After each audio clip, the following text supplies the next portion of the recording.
When did you realize you had a privileged childhood? I was 12 when my family took our annual beach vacation to Florida. We always stayed at the same oceanfront condo for 2 weeks every summer. I had my own room with a balcony overlooking the water, and I thought this was completely normal. This particular year, I befriended a local girl named Mariana, who was about my age. She was always hanging around the beach, building elaborate sand castles that put my pathetic attempts to shame. After a few days of admiring her work from afar, I finally worked up the courage to talk to her. "That's amazing," I said, pointing to her sand replica of a medieval castle, complete with a moat and drawbridge. "How did you learn to do that?" She shrugged. "Practice. I'm here every day." We started hanging out, and I was excited to have a beach friend. I invited her to come swimming with me, but she always declined, saying she preferred to stay on the shore. I thought maybe she couldn't swim. One day, I complained about being bored with the beach. "Let's go to the boardwalk," I suggested. My parents gave me $50 for the week. We could ride the roller coaster and get ice cream. Mariana hesitated. "I can't today. Maybe tomorrow." But tomorrow came with the same excuse. After a few days of this, I grew frustrated. "Why don't you ever want to do anything fun?" I asked. Her face flushed. "I do. I just can't afford it." I was confused. "But the rides are only $5 each." "That's a lot when you don't have any dollars," she said quietly. I felt my cheeks burn with embarrassment. It had never occurred to me that she might not have spending money. In my world, vacation meant unlimited funds for treats and activities. "I could pay for you," I offered, trying to fix the awkward moment.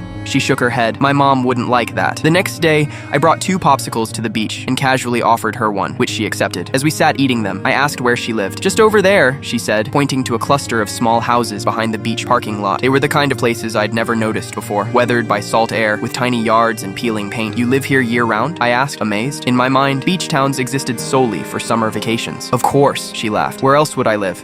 "But what do you do when all the tourists leave?" "Go to school, help my mom clean houses, normal stuff." I learned that her mother cleaned vacation rentals, including the very condo my family stayed in. Mariana often helped after school during busy season. The realization hit me. While I was enjoying my vacation, she was watching tourists like me come and go from the homes she helped clean. "Is that why you're always at the beach?" I asked. "Because it's free," she nodded. "And because the sand belongs to everyone, rich or poor. We all get the same beach." The next day, I asked my parents if I could invite Mariana for dinner at the condo. They agreed, and I was excited to show her where I stayed. But when she arrived, she seemed uncomfortable, glancing around at the granite countertops and floor-to-ceiling windows. "Your place is really nice," she said softly. "It's not ours," I clarified quickly. "We just rent it for 2 weeks. My mom cleaned it last month," she replied. I helped her change these same sheets. I didn't know what to say. While I had been complaining about sharing a bathroom with my brother during vacation, Mariana had been scrubbing that same bathroom for people she'd never meet. Before we left Florida, I asked my parents if I could give Mariana my remaining vacation money and the new beach towel they'd bought me. They agreed, seeming to understand something I was just beginning to grasp. When I handed her the gifts, she hugged me tightly. "Will you come back next summer?" she asked. "Same time every year," I promised. We kept in touch through letters. She didn't have a computer at home, and I returned each summer until college. Each year, my understanding deepened. My normal childhood of annual vacations, my own bedroom, and parents who could afford to give me spending money wasn't normal at all. It was privilege, and Mariana was the first person who ever showed me that.